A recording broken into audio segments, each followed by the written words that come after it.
Welcome to Leveraging Inspiration, the Inspired Patent Podcast. This is the last episode of Season 13.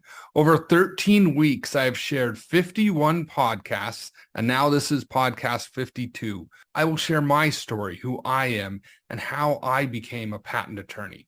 I'm Wayne Carroll, your host, here to share valuable insights, stories, and strategies for succeeding in intellectual property.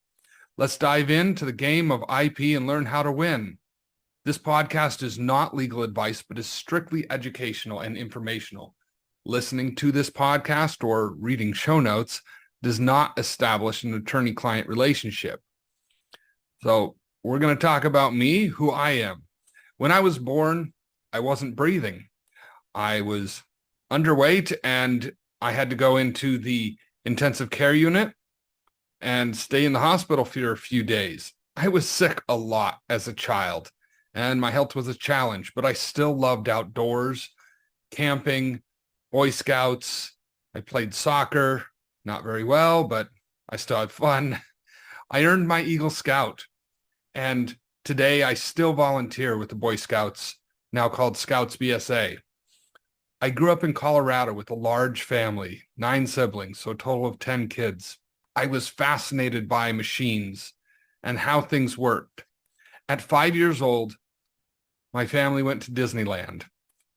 And what interested me the most at Disneyland was an escalator that was under repair. So they had taken it apart and you could see parts of it. So I stopped and I thought that was amazing as a 5-year-old. And I started looking at it, and the rest of my family walked on into the crowds and they lost me.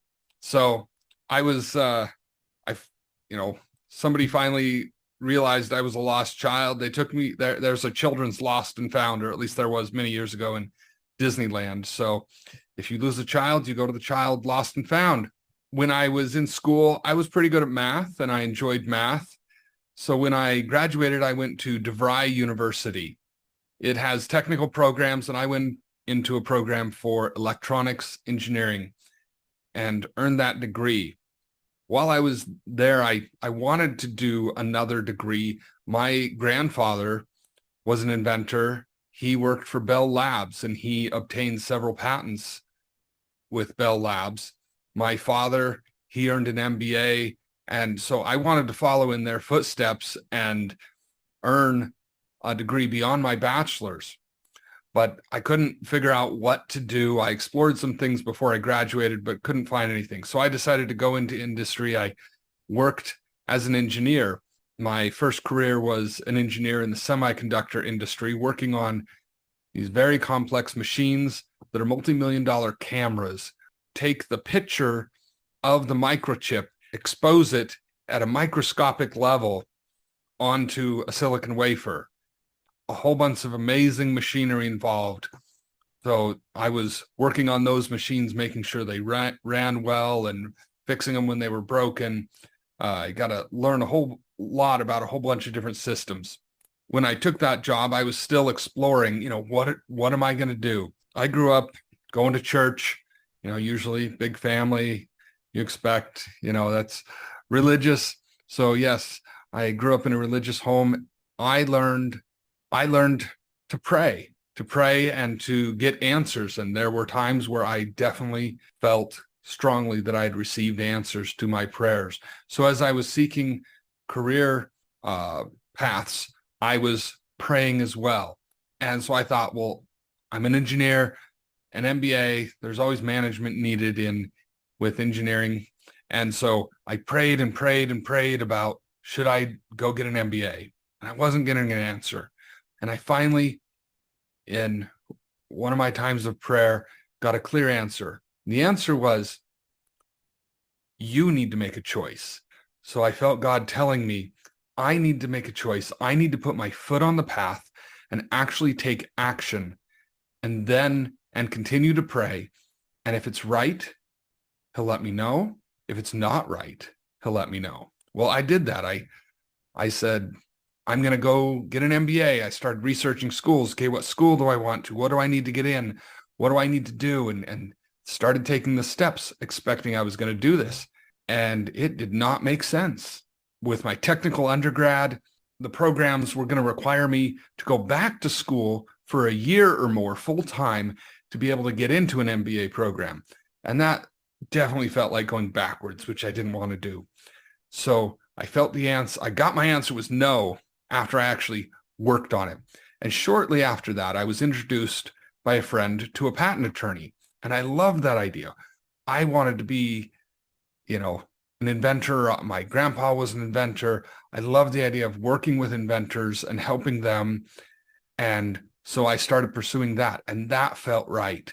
And I didn't have to go backwards. You don't need any special degree other than an accredited degree to get into law school. You need to get accepted and all that. And so I found out there's a separate exam to become a patent attorney. And you can take that exam before law school, and you can file patents for people as a patent agent. Well, I decided, my goal is to be a patent attorney, so I figured I'd try to pass the test before law school so that would be out of the way. So I studied for a few years and prepared to go to law school. I took the test. I didn't pass it before I started law school. And then I took it again my first semester of law school and actually passed it. So when I was in law school, I was a patent agent, and I did work on a couple of patents while I was in law school. And then when I got out, the person that I was introduced to as a patent attorney by my friend, I asked him to be a mentor for me and ended up starting my own practice in Arizona. Patents are federal, so I can work with people all across the United States. And so I worked getting clients from Arizona as well as other states. And, starting a law practice is hard. Starting a business is hard. And I struggled. I worked hard, made some money. And after struggling for several years, I got called by a recruiter. The recruiter said, "Hey, we've got this great job for you. Do you want to take this job?" And after the struggle of working my own business, I said, that sounds good right now. So I actually shut down my practice, worked carefully for pretty much a whole summer to make sure my clients knew where to go to get help, make sure they had all the information they needed so that they would be handed off and taken care of, because the law firm I was going to didn't want my clients. They wanted me to come and work for their clients. And so I did that. My timing was bad, though. This was just before the 2008, 2009, that crash affected technology companies really hard. And so the clients I was working with, they were struggling, and they pulled back a ton of work that they were doing. So this law firm I was working for said, "We've got a lot less work. Sorry, you're the low man on the totem pole, and we got to feed our people, and we can't feed you." And so it is what it is. And so I went and ended up working for somebody else for a while. And after 5 years of not working for myself, I decided I'm going to do it. I'm going to do it again. But this time I started by working with business coaches, learning what is it that I actually need to do to succeed. And it was still hard, but I learned and I gained the tools that I needed to succeed as a business owner. And that's what I'm still doing. I'm still working. I'm still learning from mentors, from others. And at the same time, I want to share with others. And that's one of the reasons I'm doing this podcast, is to share the things that I've learned. A lot of them, of course, I've focused on patents and trademarks as an attorney, also copyrights and trade secrets. Most of the work I do is focused on patents and trademarks. It was 2013 when I started again. So this is my current firm, Inspired Idea Solutions. I started in 2013, and having run a business once, paying rent and all these things, I decided I've got a big enough house. I am going to take a room in the house and work from the house. So I started that in 2013. We finally renovated a room and made it better. And so when COVID came, around in 2020, I had 7 years of practicing working at home, had the setup. I was really grateful for it. And I still do my work at home. So if you're watching a video, you can see I'm in my home office, that I don't meet with clients here. That doesn't seem professional to me. So I have places to meet with clients that are not in my home. And I have other attorneys that I work with that work out of their home, and we meet every single week by Zoom and stay very connected. So if you are doing a work at home business, it can work, but you got to make sure you stay connected in ways. And so clear weekly meetings with for a good reason. I mean, we discuss work. We don't just hang out. But that's about me. And I'm really happy to work with clients. I enjoy this job a lot.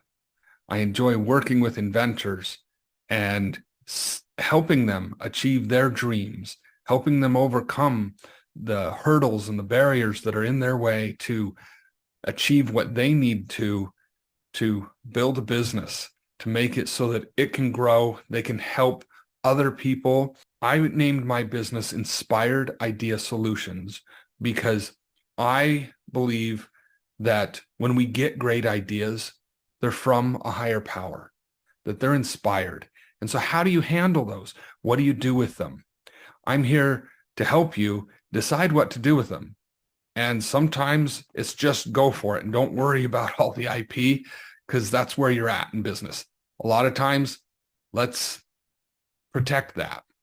And so I love to work with people on strategy. If it doesn't make sense, don't do it. But if it does make sense, let's do it right and not waste money. Thank you for joining me through this season. I'm Wayne Carroll, and this is Leveraging Inspiration. Have a great idea? Tune in to the Inspired Patent Podcast, Leveraging Inspiration, for all things intellectual property. From safeguarding your ideas with patents and trademarks to protecting them as trade secrets, we cover it all with real-world success and failure stories. Our podcast is your guide to leveraging your inspiration for success. Join us on ibgr.network or at leveraginginspiration.com.